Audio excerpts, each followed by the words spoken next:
Welcome to Regime Technologies. I am Venkat. This is part 16 of ASP.NET video series. In this session, we'll learn about adding items to the drop-down list control at design time using the HTML. We'll also learn about adding items to the drop-down list control at runtime using the code. Let's flip to Visual Studio. Let's drag and drop the drop-down list control from the toolbox. Now remember that whenever we want to present to the user a list of choices from which we want the user to select only one choice, then we choose drop-down list. We can also use radio button list for that purpose, but then the problem with the radio button list is that as the number of choices grow, the amount of space that the radio button list occupies will also grow. We will talk about radio button list in a later video session. Okay, so if you have a lot many choices to present to the user from which you want that user to select only one choice, then drop down list is the control that we can make use of. Now if you look at this, I just dragged and dropped a drop down list control. It doesn't have any items within that, so obviously when I run this page now, the drop down list will be empty when the page renders, as you can see it here. So we need to add items that we want to display within this drop down list control, and to add those items you can do that at design time, okay, at compile time. So how do I do that at design time? Right click on the drop down list, select properties. Within the properties window, there is this items collection property. Now one golden point to always keep in mind is that drop-down list is a collection of list item objects. We will talk about list item objects in just a bit, okay? But at this point, just keep in mind drop-down list is a collection of list item objects. So when I click this ellipsis button next to this items property, so it's a collection. So when I click this ellipsis button, you see this list item collection editor. So a drop down list is a collection of list item objects, and this is a list item collection editor. You can add a list item here. So when I click add, look at this. These are the properties of the list item objects that we commonly use. The text is the text that gets displayed in the drop-down list, and the value is usually the one that gets stored in the database. For example, if you display a list of cities within the drop-down list, you have city name which appears as a text in that drop-down list. Okay, for example, like Sydney, Mumbai, New York, etc. Now when I select a city within the drop-down list and then maybe submit that form in the database, instead of saving the city name, it will actually store the city ID, okay, the integer. So if you have a different value than the text, then use the value that will be behind the drop-down list.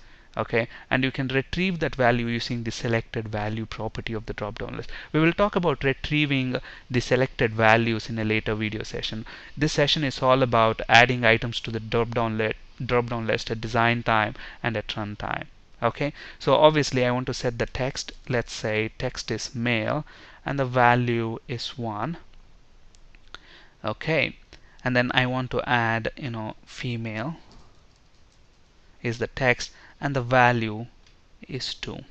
Okay, so let's click OK. So now if you look at this list item collection editor window, I've got 2 list items. Okay, now I can move them up or down using these arrows, just in case if I have added them in the wrong order, you can move them up and down using these arrows here. Okay, so now click OK. Now when I run my application, as you might expect, it shows both these list items within the drop-down list, male, female. Now if you actually flip to the source mode, look at that. The list item collection editor window, when you added items there, it actually generated this HTML for us. So the values are here, and this is the text. You can either include it between the opening and closing braces, angular brackets of this list item, or you can actually use the text property. So text is equal to male. So you can do this as well. Okay, and if you flip to the design, you should see male, the same as before, but then I'm using this text attribute here instead of just wrapping that text between this opening and closing tag of list item object.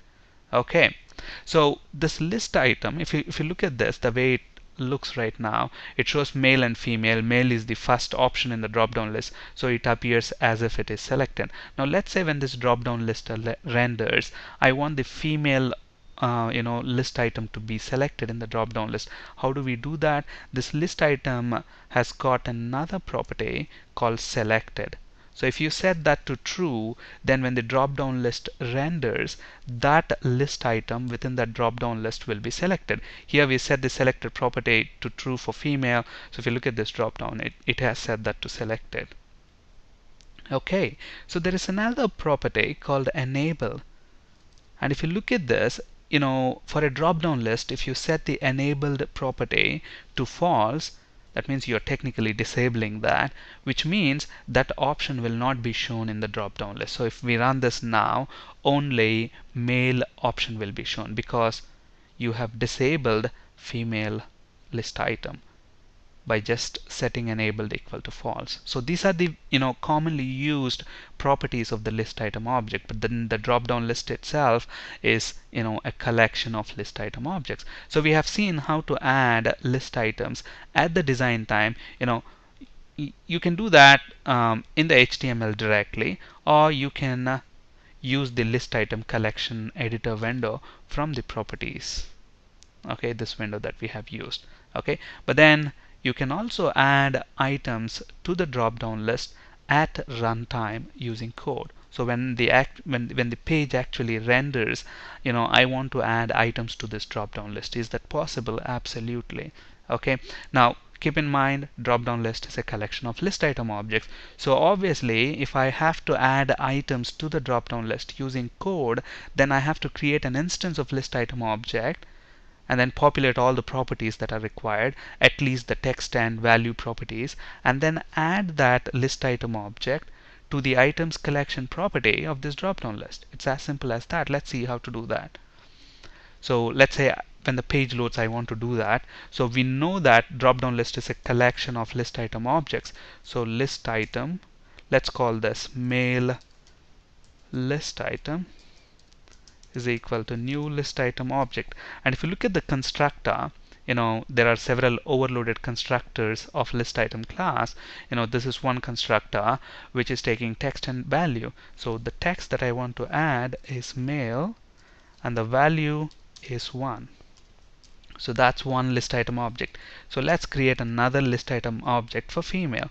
So let's call this female list item, and let's say female, and obviously the value for that is going to be 2. Okay, and the reason why you have this red squiggly line here is because the text and value, both of them should be strings. So wrap them in double quotes and everything should work. Okay, cool. So we have the two list item objects that we want to add to the drop down list. So you have just created those objects. So obviously you need to add them to the drop down list. So the ID of the drop down list is drop down list 1. That's the drop down list to which I want to add these items. So select that. Dot. It has got an items collection. Remember, this drop down list is a collection of list item objects. So how do you get to that collection property? Using the items property. So items dot add. So to the items collection, you want to add a list item object. Look at the add method. The IntelliSense says it expects a list item object. So we need to pass these list item objects one at a time to the add method. Okay, so we passed male list item. Now I need to pass in the female list item. Okay, so now when we run this, we are actually adding these list items, at runtime during the page load. And remember, look at this, when you have to be extremely careful when you add list item objects on the page load event. Okay, the reason is, look at this, let's say let's flip to the design mode. Look at this, at the design time, I don't know what items are going to come into this drop down list because they are determined at the runtime. They're calculated at runtime, and we are doing that in the page load event. So let me just put a button control there. Let's run this page now, and as the page loads, because in the page load event we are actually adding those list items, so the drop down list shows those male and female list items within the drop down list. Now look at this, we are doing that within the page load. Now when I click this button, the page load event will be fired again, right? So it's going to add male and female again. Okay, now we know that web works on a stateless protocol. So how is it remembering them? Because ASP.NET View controls makes use of the view state. So the view state has actually remembered the previous values within this drop-down list. And when you click the button, the page load event gets fired on the web server again, and then another set of male and female is added. So every time you click this button, these male and female list item objects keep adding to this drop down list, and we don't want that to happen. So if you don't want that to happen, then add these items only if it is the first initial get request of the web form. And how do we determine that? Using if not is postback property. Okay, so now if we run this, no matter how many times you click the button, it only loads it the first time the web form loads. That's why you will not have that duplication. So no matter how many times you click this button, you only have them once. So be cautious when you add list item objects to the drop down list on page load event. Okay, so drop-down list is a collection of list item objects which we have talked about. The list items can be added to the drop-down list at the design time or at the run time. If you want a specific list item to be selected in the drop-down list, set the selected property of the list item object to true. To hide a list item in the drop-down list, set the enabled property to false. Now remember, not only drop-down list, the controls like checkbox list, radio button list, all the list controls, checkbox list, radio button list, you can see them here, checkbox list, radio button list, bulleted list, list box, all these list item objects are actually collection of list item objects.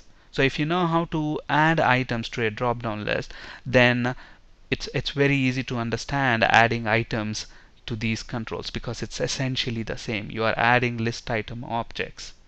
Okay, but then one thing that is a little different is this enabled property. If it's a radio button list, this enabled property, if you set that to false, then that choice within the radio button will be disabled, in the sense you cannot select or unselect that.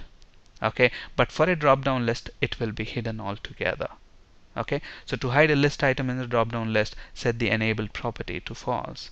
If you are adding list item objects to the drop-down list in the page load event, make sure you do only when the page is loaded for the first time. Otherwise, every time you post the page back, for example by clicking a button, the list items will be added again and again, causing duplication. On this slide, you can find resources for ASP.NET, C# and SQL Server interview questions.